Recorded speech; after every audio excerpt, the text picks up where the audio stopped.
আমরা first train ধরে মালদা থেকে সাঁইথিয়ায় গেলাম। সাঁইথিয়া স্টেশনের একদম পার হলেই মায়ের মন্দির, এটা 51 পীঠের এক পীঠ মা নন্দিকেশ্বরী। এখানে আমরা আজকে পুজো দিলাম। খুব সুন্দরভাবে আমরা পুজো দিলাম।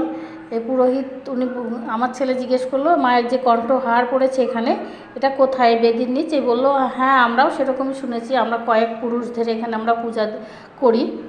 খুব সুন্দর করে পুজো দিয়ে দিলেন। আমরা অঞ্জলি দিলাম, তারপরে ধূপ, মোমবাতি, প্রদীপ জ্বালানো হলো। এখানে সবাই আমরা এখানে প্রদীপ জ্বালালাম, ধূপকাঠি জ্বালিয়ে। তারপরে পুরোহিতকে বললাম যে আমাদের একটু শিব মন্দির বাবা ভৈরবের কাছে পুজোটা দিয়ে দিতে। তো উনি আবার আমাদেরকে নিয়ে ওখানে পুজো দেওয়ার জন্য নিয়ে গেল। আপনারা যদি কলকাতা থেকে আসেন সাঁইথিয়া স্টেশনে, যেখান থেকে আসেন না কেন সাঁইথিয়া স্টেশনেই নামতে হবে।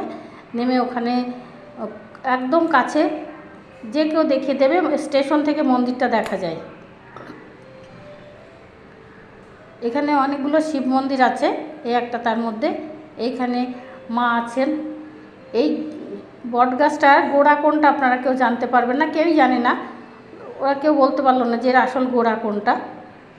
কিছু কিছু বাঁধানো আছে। এইটা বাবা ভৈরব নন্দিকেশ্বর।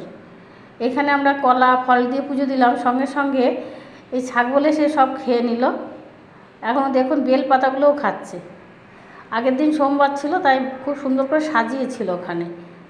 এখানে ওই গাছের নিচেই এখানে নাট মন্দির, এটা মায়ের মন্দিরে ঢোকার গেট। পাশে চটি রেখে ঢুকতে হয়। এইখানে ফুল ডালার দোকান আছে, কিন্তু আমি বাড়ি থেকে নিয়ে গিয়েছিলাম। এই মায়ের যে কাঁধে করে রেখেছেন বাবা।